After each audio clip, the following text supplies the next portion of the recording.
What's up YouTube, it's your boy Nash here, welcome back to the channel. Now before we get started with this week's very interesting episode of Yu-Gi-Oh's Biggest Issue, the road to 200 subs has now come to a close and we're now on the road to 500 subs.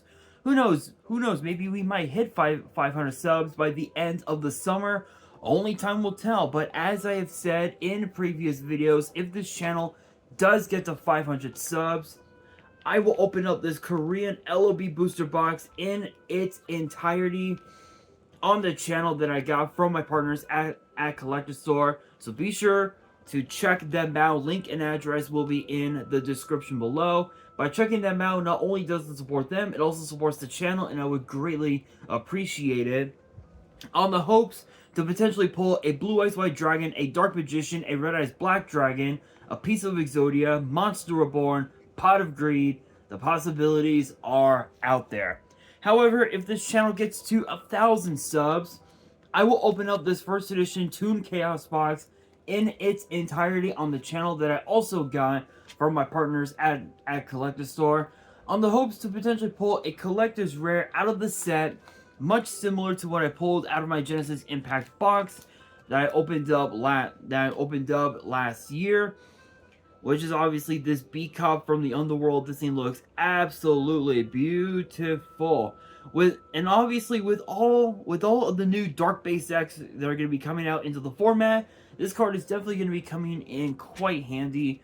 So definitely pick yourself up a few copies before they sell out off of TCG Player and of course Troll and Toad.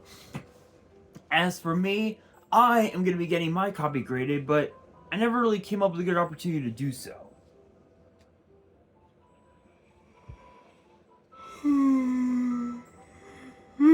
Excuse me. But with that being said, if you guys want to see those boxes get opened, maybe you guys want more episodes of WWE's Biggest Issue, maybe you guys want more episodes of Yu-Gi-Oh's Biggest Issue, deck profiles, card discussions, WWE topic videos, or maybe, just maybe, you guys want some premium live event predictions and results. Well, if you guys want all of that and more, my channel is the place to be. So if you guys are new to the channel, and I know that a lot of you guys are, because more than 80% of you guys are watching the content, but you guys aren't even subscribed. And to top it all off, we got to get more women to watch the content as well. So if you guys are watching the content, you like the content, and you want more of the content, but you guys have yet to subscribe, then make sure you guys do indeed subscribe to the channel, turn on the notification bell, smash that thumbs up button on this video, and as always, make sure you guys are following me on all of my social media. My ads will be in the description below, as will the info to my fan mail. It will also be in the description as well. And I want you guys to post in the comments below answering the question of the day, which I guess it kind of ties with this week's episode, which, excuse me, I have no idea how I'm gonna title this episode, but the question of the day is this: What are your guys' thoughts on Konami reprinting older sets? Let me know down in the comments below. And what I mean by that is reprinting the whole like booster set, if you will. The name, the set name, the cards in the set. What are your guys' thoughts on that? Let me know down in the comments below. And we actually found out, ironically enough, that, earlier this week, that Konami is actually reprinting arguably one of the most sought after sets in the format, in the Teledav format, known as Light of Destruction, which if you guys didn't know, was released May 13th, 2008. Now, some of the cards that are in this set were actually just cracked. Cards like Guardian of Order, cards like Honest, cards like cards like Arcana Force Zero the Fool, which ironically enough,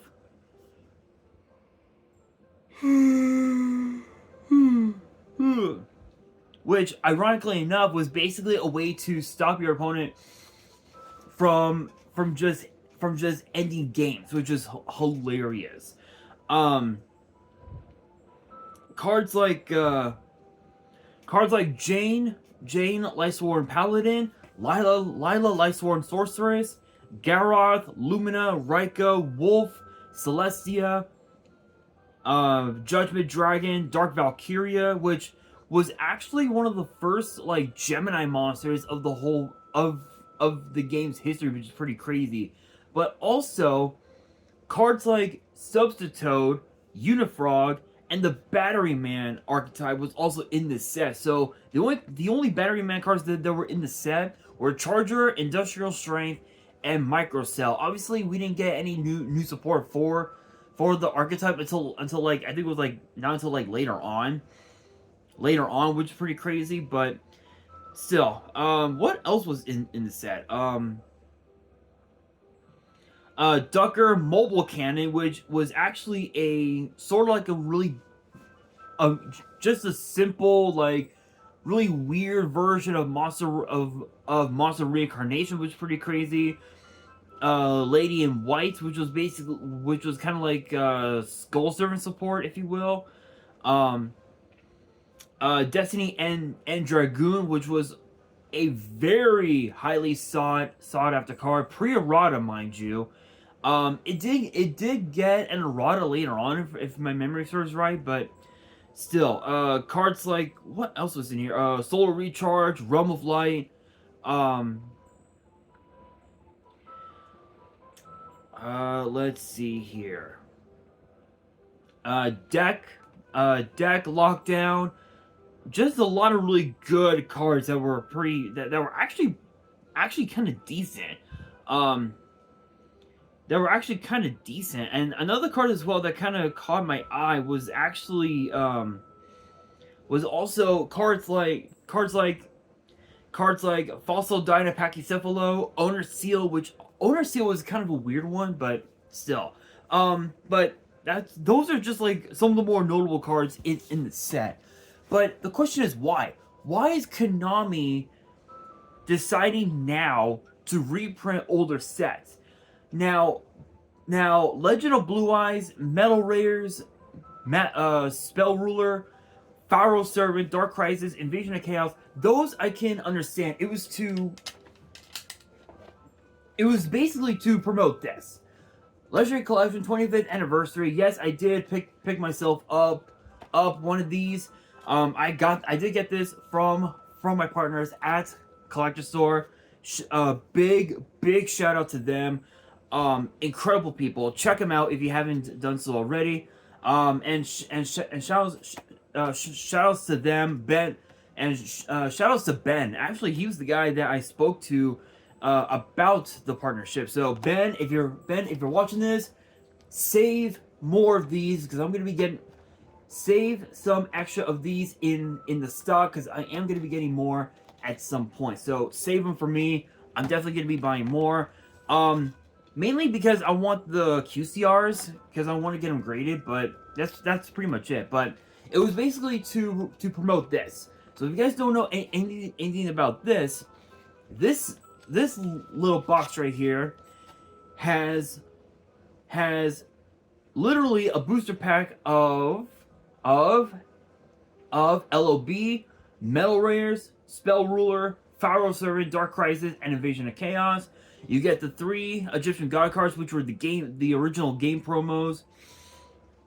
You get Blue Eyes, Dark Magician, Red Eyes, and you also get a quarter century Secret Rare of one of the 6 promos, which could literally be anything at this point, which is pretty insane.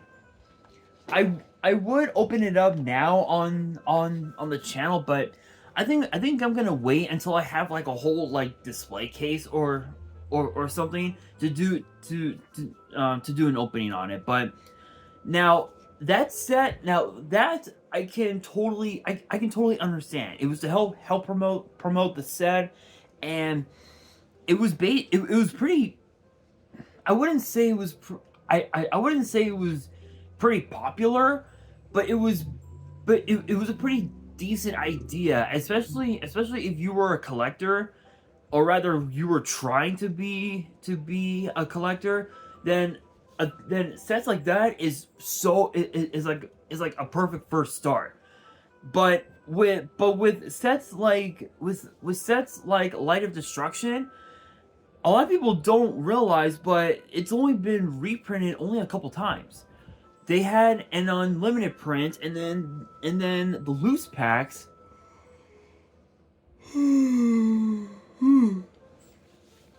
The only time you would ever see the loose packs would be in tins and in special editions from right around that time. So it's it's like I said with with the legendary collection sets, in the blue, with sets like LOB and whatnot, it lowers the value of the original by a pretty decent amount. But this set, on the other hand, this was basically the prelude to not only to teledeath, not only to teledeath format, but also Frog Monarch, and also Edison format as well. And the reason for the whole Edison format bullshit is because of Substitute, which if you guys have never read Substitute before, it's a 1-star water aqua with 100 attack, 2000 defense, and the effect reads you contribute one monster to special summon a frog monster from your deck except Frog the Jam. Frog monsters except Frog the Jam cannot be destroyed by battle. So ironically enough, this was basically a way to ensure that you can use the frogs as tribute for your monarchs, which was actually just pretty cracked. And funny enough, and the funny thing about Subtoad is that was the reason why Subtoad got banned, was because of that, because of the fact that it was able to just spam the board with a bunch of bodies, and then you're able to just tribute them off for your monarch. So that was like one of the main reasons. But this is a bit of a weird one because when you think about booster boxes being reprinted, a lot of people were expecting Strike of Neos to get reprinted because of the fact that Elemental Hero Air Neos, the so-called forbidden Yu-Gi-Oh card,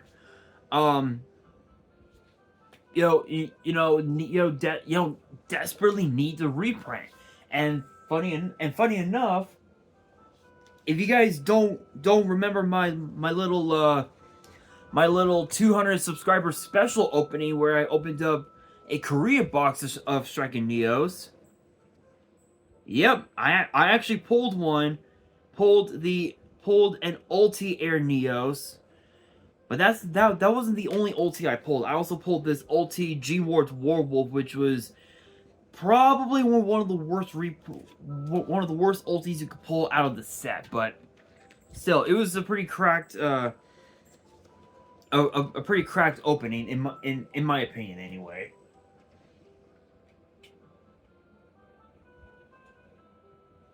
But then again, that's what happens when you used a phone that only had 32 gigs of storage, which is pretty sad. But that being said,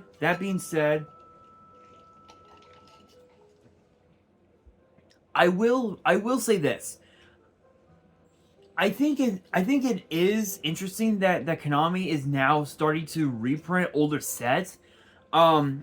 In fact, it was actually in fact, that was announced. Let's see. Let's see.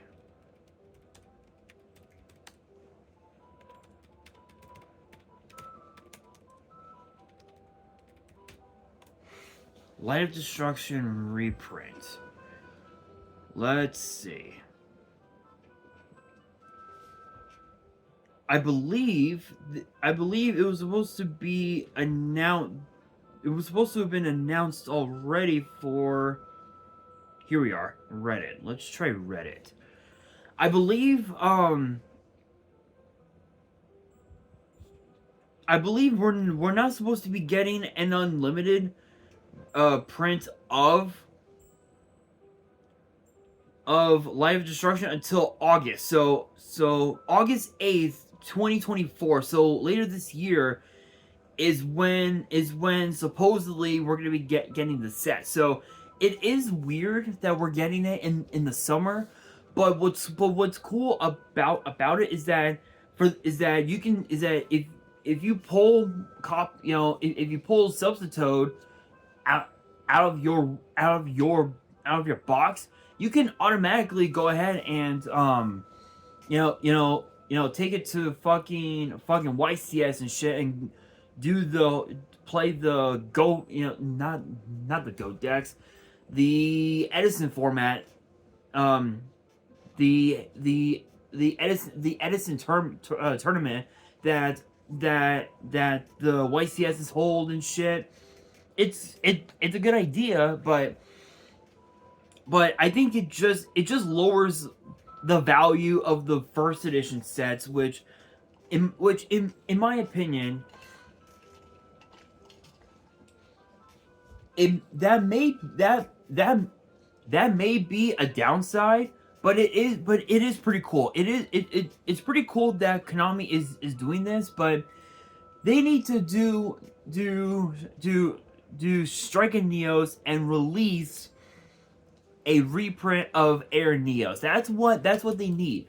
That's what they need. But I want to get your guys' opinion on this, because this is going to be a very interesting box to open. Yes, because if my partners at the collector store do end up getting their hands on on the unlimited sets, I am definitely going to be buying a box potentially, and I'll be opening it up on the channel. So if I'm able to get my hands on it, check it out and get ready, because this is going to be one hell of an opening.